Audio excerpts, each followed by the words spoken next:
মাননীয় সাংবাদিকসকল, আপোনালোকৰ উপস্থিতিত আমি আনন্দ উপভোগ কৰিছোঁ। আমি ধন্য মানিছোঁ আপোনালোকৰ উপস্থিতিৰ কাৰণে। ইতিমধ্যে আমাৰ এই টাই একাডেমীৰ পৰিচালনা সমিতিৰ সভাপতি অনুপ বৰপাত্ৰ গোহাঁই ডাঙৰীয়াই আপোনালোকক অৱগত কৰিছে কথাটো যে এইখন আমাৰ যিখন হাঁহচৰা টাই একাডেমী, এইখন প্ৰকৃততে আৰম্ভ হৈছিলে 1992 চনতে। তেতিয়া নিজা বিদ্যালয় নাছিলে, বিদ্যালয় গৃহ নাছিলে।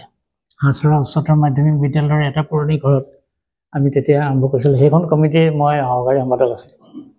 যি হওক, তাতেই চলিছিল আৰু তাৰ পৰাই ভালেকেইজন ব্যক্তিয়ে পৰীক্ষাত পাছ কৰি গৈ উত্তীৰ্ণ হৈ চৰকাৰী চাকৰিত যোগ দিছিল, বিশেষকৈ প্ৰাইমেৰী স্কুলৰ শিক্ষক হিচাপে।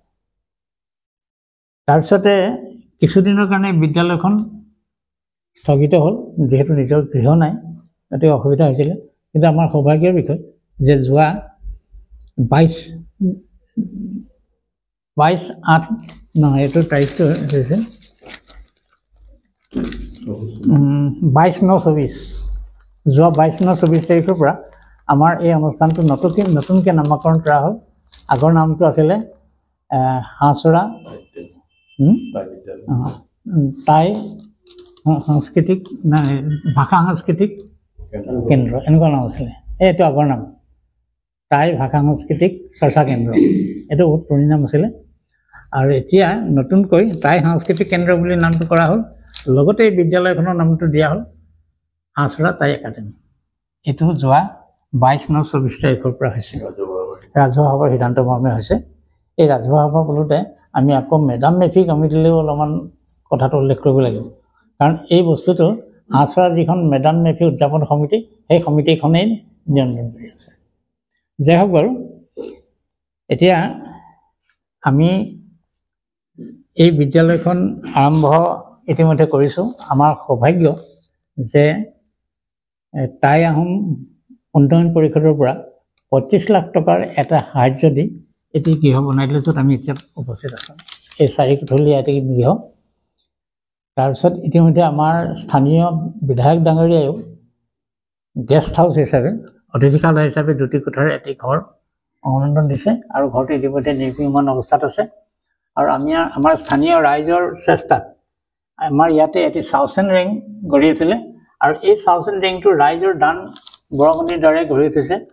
আমি আজি কৈ ভাল লাগিছে যে আমাৰ স্থানীয় সমাজকৰ্মী নেত্ৰী শ্ৰীযুতা সুৰভী ৰাজকুমাৰী দেৱে প্ৰায় 2-2.5 লাখ টকা ইয়াত খৰচ কৰিছে।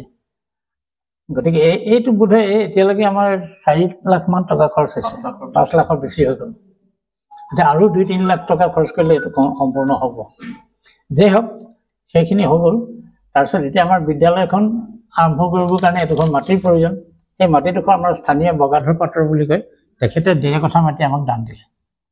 আমি য'ত এতিয়া আছোঁ, এই মাটিডোখৰ এই বগাধৰ বৰপাত্ৰ গোহাঁই ডাঙৰীয়াই দান স্বত্বে আমাক আগবঢ়ালে 1.5 কঠা মাটি। আমি ভৱিষ্যতে আৰু মাটি পোৱাৰ আশা আছে। যদি পাওঁ, আমি এইডোখৰ আৰু বহলাই নিব পাৰিম। তাৰপিছতে এই গৃহ হ'ল। গৃহ হোৱাৰ পিছত আমাৰ ছাত্ৰ ছাত্ৰীৰ কথা আহিলে, বিদ্যালয়খন চলাবলৈ আমাক ছাত্ৰ ছাত্ৰী লাগিব। আমি ইতিমধ্যে যোগাযোগ কৰিছোঁ। বহুবোৰ ছাত্ৰ ছাত্ৰী ইয়াত নামভৰ্তি কৰিবৰ কাৰণে আগবাঢ়ি আহিছে। ইতিমধ্যে কোনে নামভৰ্তি কৰিছে।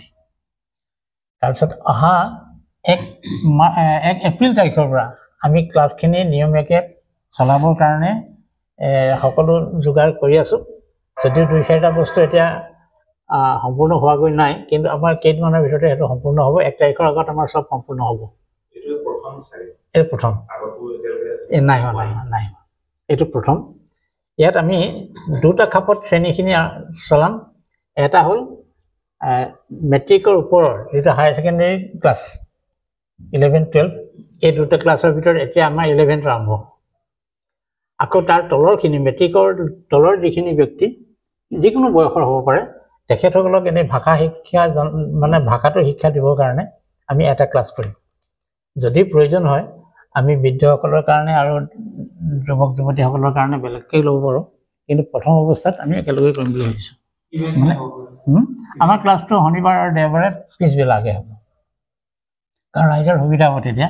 ইয়াত যিসকলে এডমিশ্যন ল'ব, তেওঁলোকে বহুতে অন্যান্য শিক্ষানুষ্ঠান বা অন্য কৰ্মস্থানত ব্যস্ত থাকে গতিকে তেখেতসকলৰ সুবিধাৰ কাৰণে আমি শনিবাৰে আৰু দেওবাৰে এই ক্লাছটো চলাম বুলি ভাবিছোঁ আৰু ইতিমধ্যে আমাৰ শিক্ষকো বন্দোবস্ত হৈ গৈছে দুজন শিক্ষক দুগৰাকী নামটো বাৰু মই এতিয়া নকওঁ বাৰু ইতিমধ্যে বন্দোবস্ত হৈ গৈছে তেখেতলোকে যোগাযোগ হৈ গ'ল শিক্ষকৰ কথাটো হ'ল আৰু আমাৰ কৰ্মচাৰী হিচাপে ইতিমধ্যে সেই 22 তাৰিখৰ সভাখনে মোকে ইয়াৰ অধ্যক্ষ হিচাপে নিযুক্তি দিছে অবৈতনিক দেই তাৰপিছতে আৰু এজন কৰ্মচাৰী ইয়াৰ তদাৰকৰ কাৰণে তত্বাৱধানত থাকিবৰ কাৰণে পুনা চেতিয়া তেওঁক আমি ইতিমধ্যে নিযুক্তি দিছোঁ যোৱা 1 মাৰ্চৰ পৰা সামান্য মানে এটি পাৰিতোষিকৰ তেওঁক মূল বিষয়বস্তু হ'ল কি যে আমাৰ এই বিদ্যালয়খন আচলতে টাই শিক্ষানুষ্ঠানখন 1992 চনতে প্ৰতিষ্ঠা কৰা আমি ইতিমধ্যে আপোনালোকক জনাইছোঁৱেই সেইখন পুনৰুজ্জীৱিত কৰিছোঁ এতিয়া আমি নতুনকৈ হাঁহচৰা টাই একাডেমি নাম দি গতিকে এই কথাটো যাতে ৰাইজৰ মাজত শুদ্ধভাৱে প্ৰচাৰ হয় আমি সেইকাৰণে আজি এই সংবাদমেলখন মূলতঃ আমি আয়োজন কৰিলোঁ ইয়াত আমাৰ ইতিমধ্যে আমি কিমান দূৰ অগ্ৰগতি লাভ কৰিছোঁ সেই কথাখিনিও আপোনালোকক জনাইছোঁ এইটো হ'ল কি আমাৰ শ্ৰেণীসমূহৰ যিটো মানে নামভৰ্তিকৰণ চলি আছে আৰু অন্যান্য আচবাবকে আদি কৰি যিমানবোৰ যা যোগাৰ লাগে গোটেইখিনি আমাৰ যোগাৰ হৈ গৈছে শিক্ষক যোগাৰ হৈছে গতিকে 1 এপ্ৰিলৰ পৰা আমি ক্লাছটো আৰম্ভ কৰিম বুলি ভাবিছোঁ গতিকে সেইখিনিকে ৰাইজক আমি জনাইছোঁ